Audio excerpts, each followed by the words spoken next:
You've finally returned from your adventure, and in celebration of your recent success, your party decides to go to the tavern.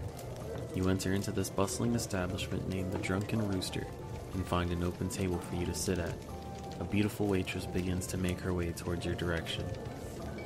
Excuse me, darling, but you appear rather ravishing. Do you happen to serve in other ways? I'm sorry. I don't think I understand your question. The waitress seems flustered and taken back by the crude remarks made by this ballsy elf. What do you do? Do you have to hit on every woman that walks by? Only the pretty ones. I'm tired of ye running your damn trap and getting us kicked out of places, you damn sex-crazed elf. You don't even have good taste, lad. Why does his taste even matter? We're at a tavern. If you wanted to get tail, you could have gone to the brothel. There's 5 of them. Brothels are too easy. The fun is in the chase. And as my good friend Mikhail Roden says, you fail 100% of the quests you don't take. Your friend Mikhail is also banned from all the taverns and brothels in this city. The only thing he's good for is giving horrible advice. All I'm trying to say is, you gotta have a woman with some oomph to her. Do you know what I mean, lad? You can't just beat your hammer on any anvil, now can you? Thorfric, don't encourage him. At this point, the first waitress you saw actually passes by your table to take orders from one off in the distance, and you get the vibe that she wasn't actually your server for the night. Another beautiful woman makes her way to the table and is standing next to the elf in the party.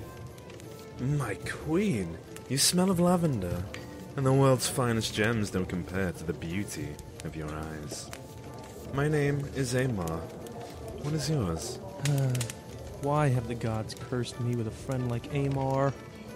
Shh, kill him. Let this fine woman speak. The woman looks you in the eyes longingly, Amar, and says, "The name's Patricia, and you look pretty good yourself, hot stuff. Anyways, what are you ordering?" No, that's the kind of woman I'm talking about, lad.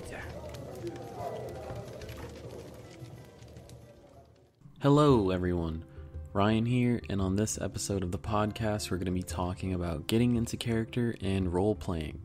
A quick thing to keep in mind is that I've structured this episode to be directed towards DMs and GMs, but the tips and advice I'll be giving is applicable equally to game masters and players alike. So, you've decided to DM your group's D&D sessions. You said to yourself that playing one character is just too easy. You want to play thousands, and some of those all at the same time. Good. You've chosen the path of struggle, and woe will be your friend, and you will become stronger because of it. First things first, session zeros or just simple communication is crucial in establishing the foundation of roleplay in your game sessions. Hash it out before the real campaign starts, and let your prospective players know that, hey, I'd like for us to try to stay in character whenever we play. How do you all feel about that? Oftentimes, if you're playing with people who've played the game before, they're easier to coax into role-playing and were probably already planning on doing it in the first place. But some people do not want to play the game to roleplay. Some people approach the game with a fuck you pay me dungeon crawler mentality, and that's totally fine. It's a game, and at least you know what to expect from that person or persons when that happens. Some players aren't comfortable role-playing, and that's okay too, especially newer players. You honestly should probably expect them to not start getting into character right away, because think about it and put yourself in their shoes. They're new. They have a character to learn about, on top of their abilities, on top of the rules, on top of a lot of other pertinent information, which is being added onto on a session-by-session basis. Newer players have it the hardest because they're going to be overloaded with information at the very start, and for at least a few sessions. Now, with that being said, I, as a game master, cannot in good conscience insist on my players role-playing if I'm not doing the same thing. If you're expecting your players to stay in character as you read the session verbatim off your notes without engaging them at all and sounding uninterested and robotic, You're setting yourself up for failure and disappointment. It's your job as the GM to facilitate roleplay and develop an environment that welcomes it. If a player who's a bit reserved sees the rest of their friends doing these wacky voices and mannerisms, and everyone's having a great time and there isn't any judgment, then it'll sow the seeds that say, hey, I can be wacky and involved in this too. If you haven't seen someone get involved in a while, have an NPC directly address their character. Same thing if you're a player. If you notice one of your fellow party members hasn't said or done much, have your character address theirs with whatever the scenario is. Oi, Vinnick, what shall we do? Do we keep going forward or set up camp here? And at that point, maybe the person who hasn't said anything will offer their opinion in character. Who knows? This is Dungeons and Dragons, but it applies to pretty much every tabletop RPG. For a long time, this game was theater of the mind, and it pretty much still is, even with all the props that are accessible to us now. Use your words and bodies and really sell these environments and NPCs to your players so that the world they're playing in feels alive and has character, and isn't just a zone-to-zone adventure game with no flavor to it. Think about these two scenarios.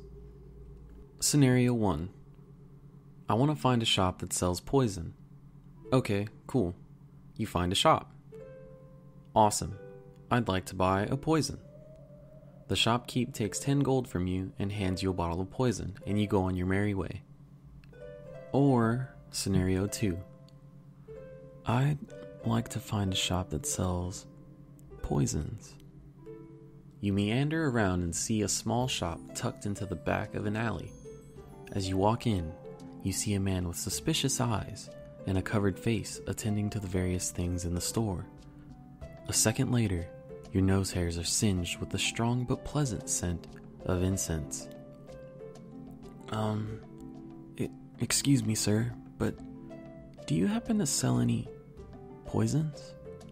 The man looks at you and says, My good sir, this shop is but a humble apothecary, as he nods his head yes, gesturing towards a back room.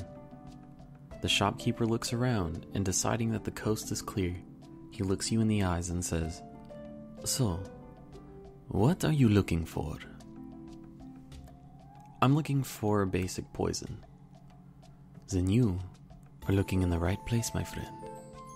At this point, you can sell this scenario even further by gesturing and actually looking like you're sifting through different vials of poisons, trying to find just the right product for this potential customer. You reach your arms out towards the player and say, Here, a poison that should suit your needs. That will be 10 gold, my friend. Thank you, and I appreciate your discretion. No, thank you for your patronage, my friend. You hear as you exit the seedy shop. Yes, scenario 2 takes more time, but be honest with yourself.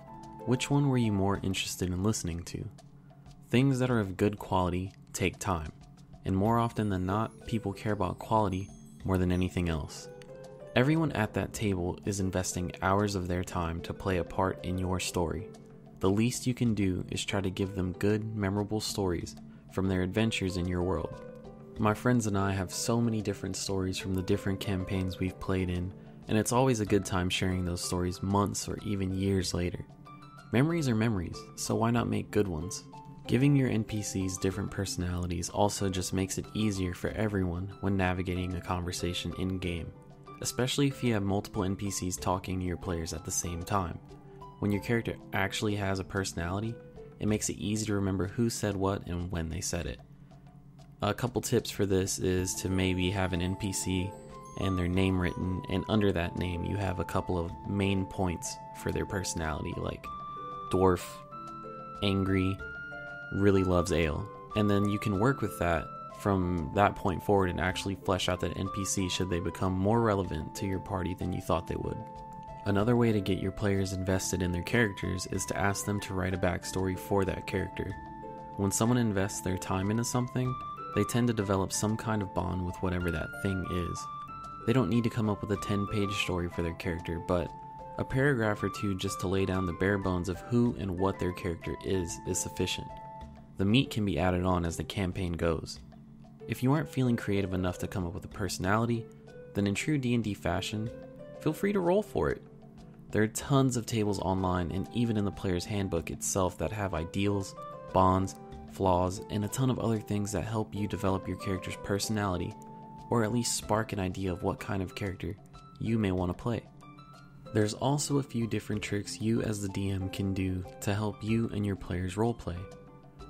Posture and how you carry yourself as you say whatever it is you're saying can subtly influence your players into roleplaying, whether they notice it or not.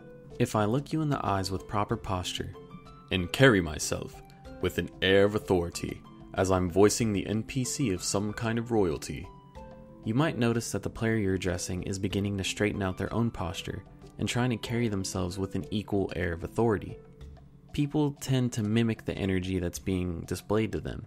Something I noticed that seems to be unique to North American D&D players is that when we hear the word roleplay, we automatically do some variation of a British or English accent, and I'm gonna blame Lord of the Rings and pretty much any fantasy movie or show for that.